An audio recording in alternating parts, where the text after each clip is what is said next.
Hello' everyone, আটাইকে আকৌ এবাৰ অসমীয়া বিজ্ঞাপন চেনেলটোলৈ স্বাগতম জনাইছোঁ।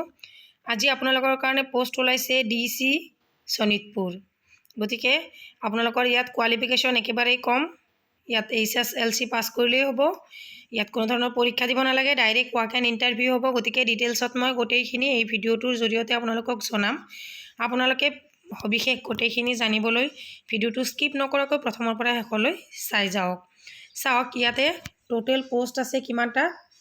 43 হয়নে? ভালেখিনি পোষ্ট আছে। এইটো শোণিতপুৰ ডিষ্ট্ৰিক্টৰ পৰা আহিছে। এইটো হৈছে গাঁও প্ৰধানৰ পোষ্ট।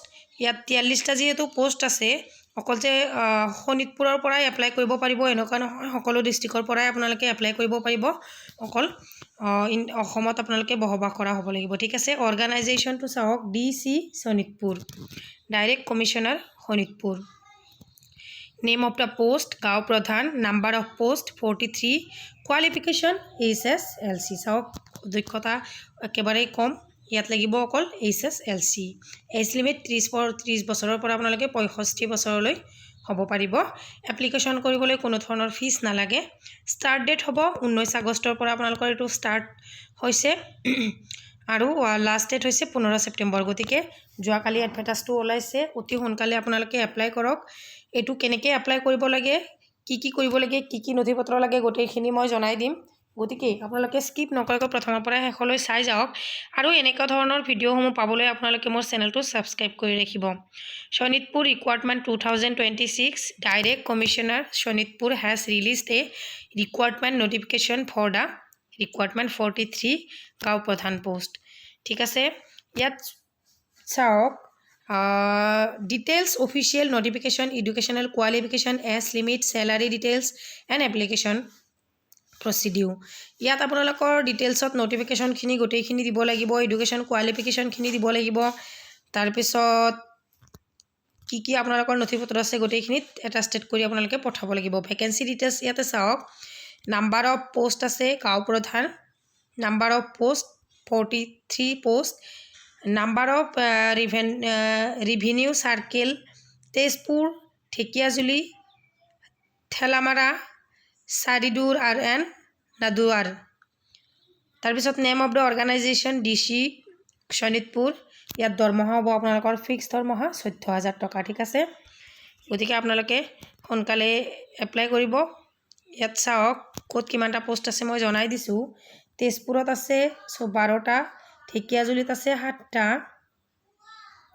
ঠেলামাৰাত আছে 6টা, চাৰিদুৱাৰ আছে 10টা আৰু নাদুৱাৰত আছে কিমানটা? 8টা। গতিকে টোটেল পোষ্ট হৈছে 48। ইলিজিবিলিটি ক্ৰাইটেৰিয়া, ইয়াত আপোনালোকৰ HSLC পাছ কৰা হ'লেই হ'ব। এজ লিমিটটো candidates must be less than 30 years and not than 55। আপোনালোকে 30 বছৰৰ কম হ'লে নহ'ব আৰু 65 বছৰৰ বেছি হ'লে নহ'ব, ঠিক আছে। এডুকেশ্যন কোৱালিফিকেশ্যনখিনি চাওক, আকৌ এবাৰ কৈছোঁ, the candidate must have pass 10 standard matriculation from a recognise institute or board.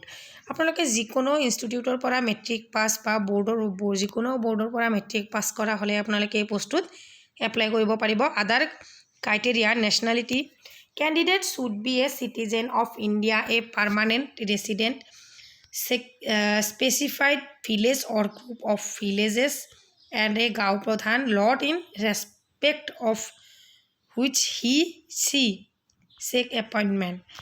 আপোনালোকে এইটো বৰ সন্মান সহকাৰে চাকৰিটো কৰিব লাগিব। আপুনি ইণ্ডিয়াত বসবাস কৰা হ'ব লাগিব, ঠিক আছে।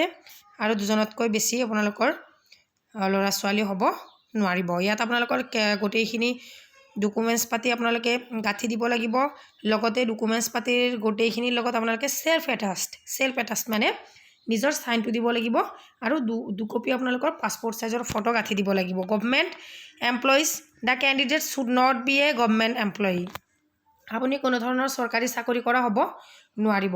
পলিটিকেল পাৰ্টি, আপুনি কোনো ধৰণৰ ৰাজনীতি কৰা হ'ব নোৱাৰিব। ফিজিকেল ফিটনেছ ঠিকেই থাকিব লাগিব, আপুনি কথাৰ চাউণ্ডটো ঠিকেই থাকিব লাগিব। এইখিনিয়ে কৈছে। এপ্লিকেশ্যন ফিজ কোনো ধৰণৰ পইচা নালাগে। How to apply DC Sonitpur requirement.